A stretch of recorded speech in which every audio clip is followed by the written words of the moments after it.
Hello, welcome back to my channel. ഇന്ന് നമ്മൾ അപ്പത്തിൻ്റെ കൂടെ എനിക്ക് രാവിലെ ബ്രേക്ക്ഫാസ്റ്റ് അപ്പോൾ അതിൻ്റെ കൂടെ ഒരു കുമ്പളങ്ങ സ്റ്റൂവാണ് വെക്കുന്നത്. അത് കുമ്പളങ്ങ ഞാൻ ഇതേമാതിരി അരിഞ്ഞത്, ഒരു സവാള അരിഞ്ഞത്, കുറച്ച് ഇഞ്ചി, പച്ചമുളക്. ഇനിയും തേങ്ങാപ്പാൽ വേണം. അത് നമുക്കിത് അടുപ്പിൽ വെച്ചിട്ട് തേങ്ങാപ്പാൽ എടുത്ത് വെക്കാം, അപ്പം ഉണ്ടാക്കാം.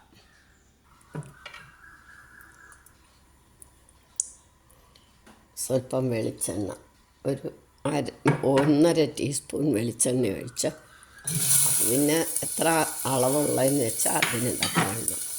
നമുക്ക് സവാളയും ഇഞ്ചിയും പച്ചമുളകും കൂടെ ഒന്ന് വഴറ്റാം. പച്ചമുളക് അവരവരുടെ ആവശ്യത്തിന് ഇടണം.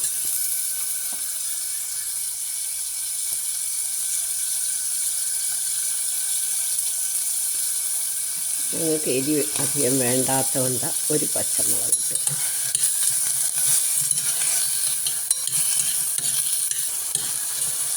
ഇനി നമുക്ക് എടുത്ത് വെച്ചിരിക്കുന്ന കുമ്പളങ്ങ ഇടാം. സവാള ഒന്ന് വഴന്നപ്പം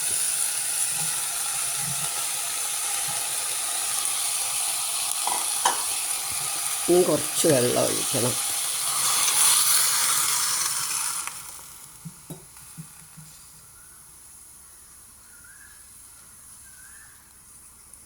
ഉപ്പ് വേണേലും ഇടാം, കുറച്ച് കഴിഞ്ഞ് വേണം. ആവശ്യത്തിന് ഉപ്പ് കുറച്ച് കഴിഞ്ഞ് വേണേലും ഇടാം. ഇത് നന്നായിട്ട് വേവണം. ഒരു 2-3 വിസിൽ കേൾക്കട്ടെ. അപ്പോഴത്തേക്ക് നമുക്ക് അപ്പം ഉണ്ടാക്കാം. അപ്പം ഉണ്ടാക്കുന്നതിന് മുമ്പ് നമുക്കിത്തിരി ചട്ടിണിപ്പൊടി വേണം, ദോശയ്ക്കൊക്കെ കൂട്ടുന്നത്. ഇനി ഞങ്ങൾ അതുകൂടെ കൂട്ടുന്നുണ്ട്. ഒരു 2 ടേബിൾ സ്പൂൺ കടലപ്പരിപ്പ് കഴുകി വൃത്തിയാക്കിയതാണ്.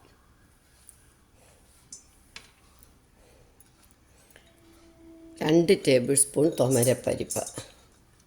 ഇത് രണ്ടും ഒന്ന് ചൂടാവണം, ഇല്ലെങ്കിൽ ഉഴുന്ന് നമുക്ക് ഇതിൻ്റെ കൂടെ തന്നെ ഇടാം. ഇനി 1 കപ്പ് ഉഴുന്ന്, കറുത്ത ഉഴുന്നെടുക്കണം.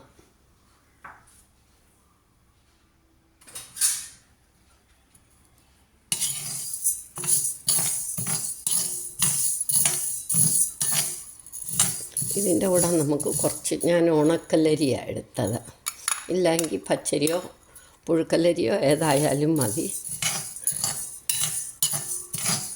1 ടേബിൾ സ്പൂൺ അരിയും കൂടെ എടുത്തു.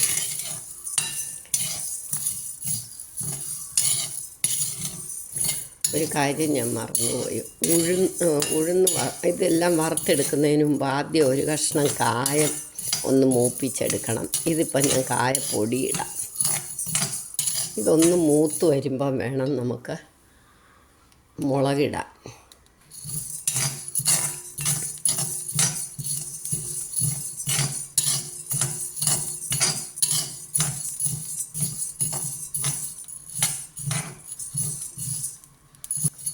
അപ്പോൾ ഇതൊക്കെ മൂത്ത് തുടങ്ങുമ്പോൾ നമുക്ക് കറിവേപ്പില ഇടണം, മുളകും ഇടണം.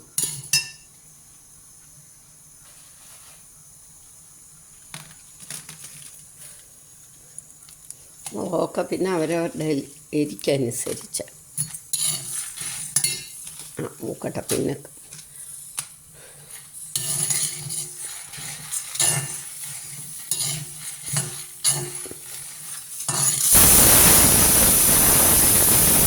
നമുക്കിത് ഓഫാക്കാം.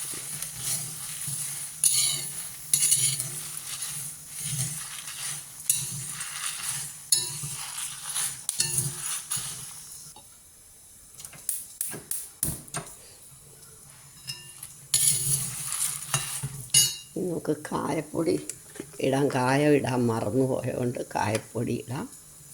അതുപോലെ മറന്നതാണ്, 2 കുരുമുളക് കൂടി ഇടണം.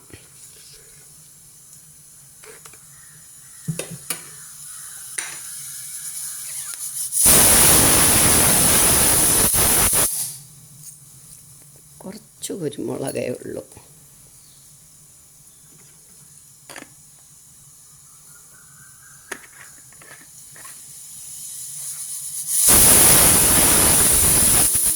പൂവിൻ്റെ നിർത്താം.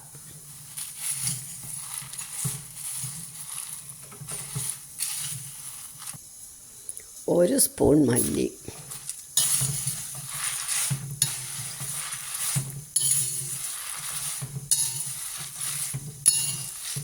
ഇപ്പം മുളകൊക്കെ മൂത്തു. ഇനി ഇത് തണുക്കുമ്പോൾ നമുക്ക് പൊടിക്കാം. ഇപ്പം ഇത് തണുത്തല്ലോ, നമുക്ക് പൊടിച്ചുകൊണ്ട് വരാം. ഇനി നമുക്ക് നമ്മുടെ സ്റ്റൂ ഒന്ന് നോക്കാം.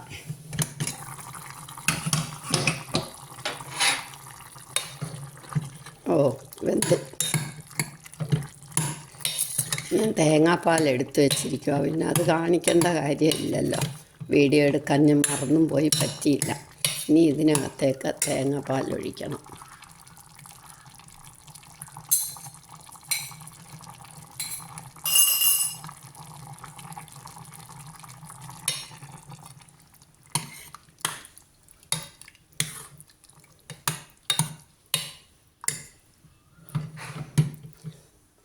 ഇനി നമുക്ക് കറിവേപ്പിലയും ഇട്ട് പച്ച വെളിച്ചെണ്ണ ഒഴിച്ചെടുക്കാം.